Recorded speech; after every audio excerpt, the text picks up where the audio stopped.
Hey, Kentucky, this is Mary Jo Perino. Tonight, a new statewide mask mandate comes from the governor. Leaders don't agree on a return to school, and college football looks like it is in trouble. All that and more is next on Hey, Kentucky.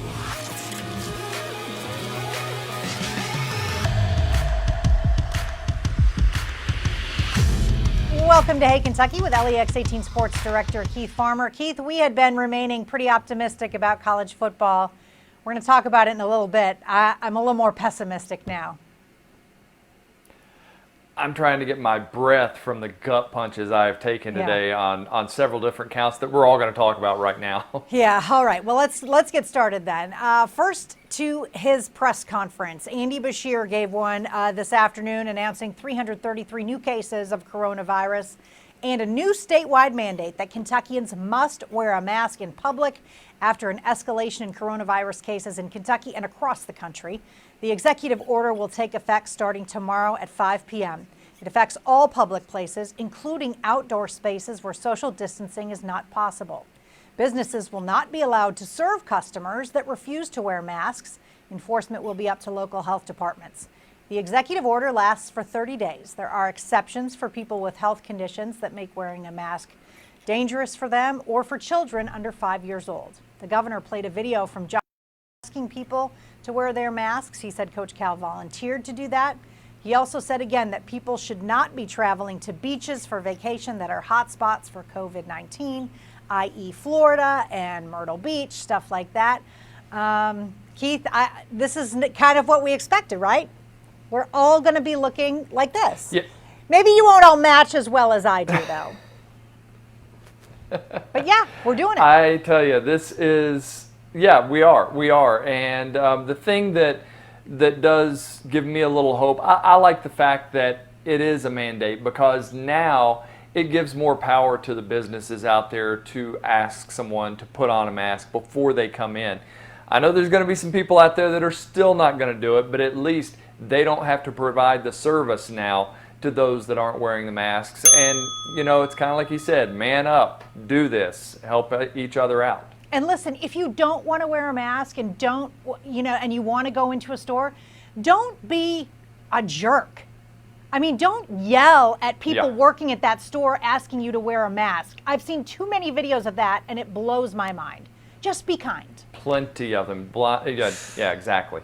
All right. Well, the big question in returning to school this fall is how will we do it? The Centers for Disease Control and Prevention have issued guidelines for reopening. Not everyone agrees. That includes President Trump. For example, he said he disagrees with the guidelines and criticized them as very tough and expensive, and that he would be meeting with them. Asked on Wednesday at an appearance in Mount Sterling if he agreed with the president, Senate Majority Leader Mitch McConnell diverged, saying, well, first of all, we ought to follow the CDC guidelines. There's no question about that. He added that he was not quite sure what the president had said. CDC Director Dr. Robert Redfield said this morning that despite calls from President Trump, the CDC will not be revising its guidelines. This all comes as many teachers in Kentucky's largest school district, Jefferson County, say they prefer to stay home and have class virtually to start the year. The survey of 3,700 local educators was done by the Jefferson County Teachers Association and found that nearly 2/3 thought the best course of action would be to hold class virtually. And Keith, I know we've talked about this. We all want students to be back in school. They got to figure out a way to do it. Yeah, and it's like we talked about yesterday. I mean, these teachers have to be thinking how much extra is going to be piled on me, and how safe will I be and the students be while we're in there together.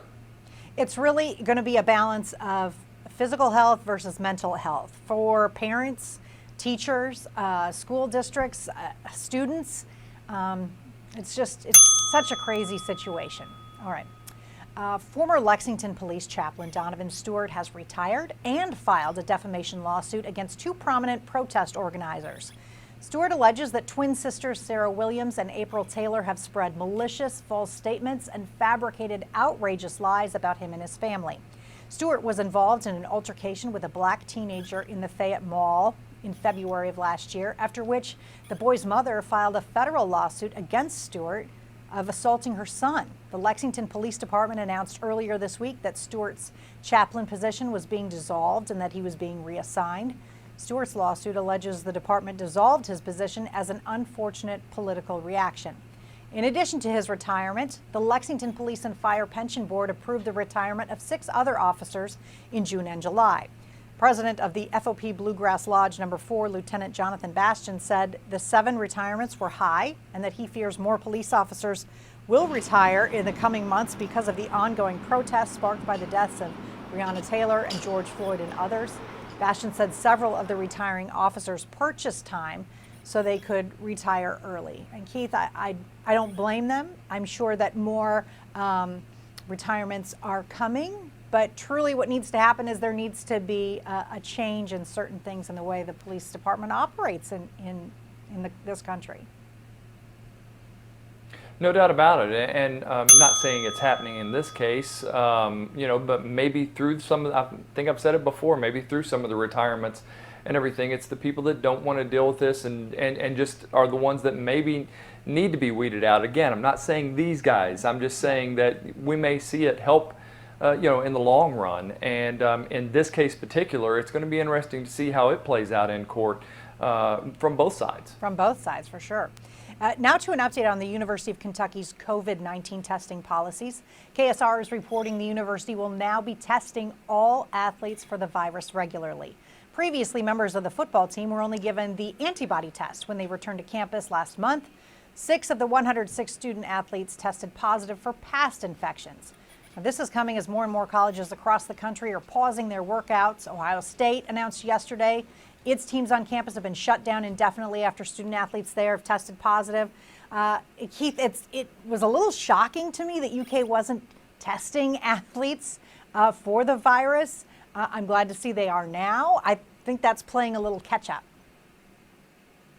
And they were pretty mum on it too. I was trying to ask some questions here and there, never really could get straight answers, and I'm glad that now they're going to be doing the testing. Hopefully they will release those results as schools have, like Louisville, like North Carolina, like Ohio State, like you mentioned before, and Kansas State. So we've seen it a lot of places, and I think it's just good to know. We don't need to know the names. We just want to know how safe things are on that campus. LSU, Clemson, both in the national championship game, they've both been doing that testing. Yep.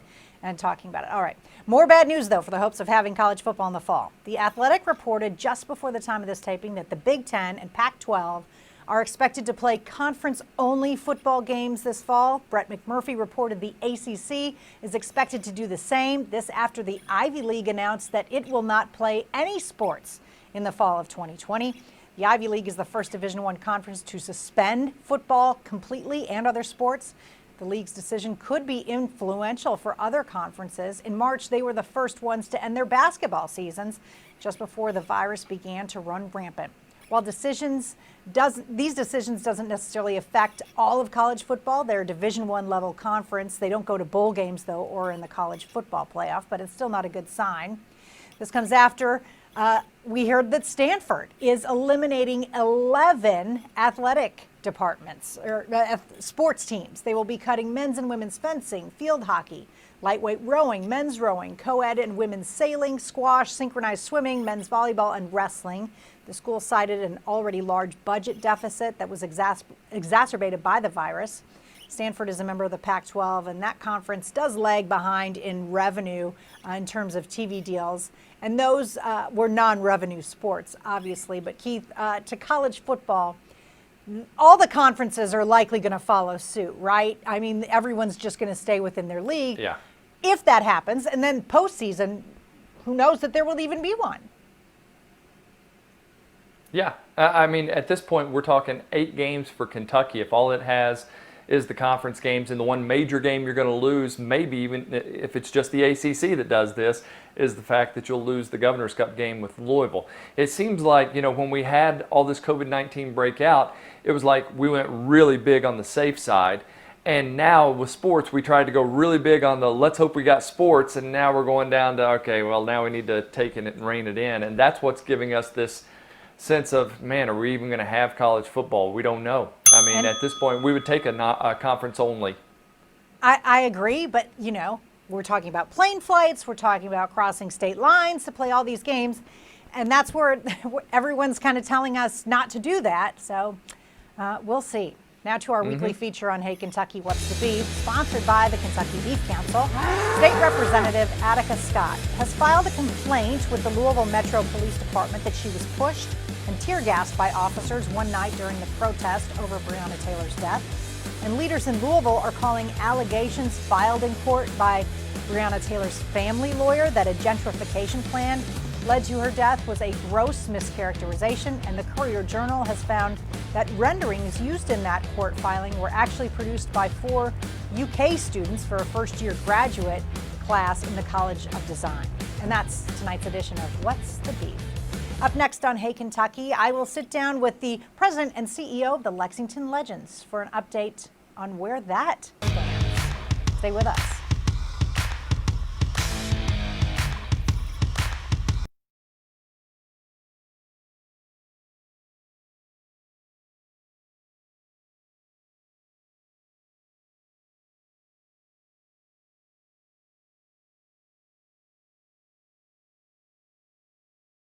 Welcome back to Hey Kentucky. So many things, everything really has changed in the coronavirus era.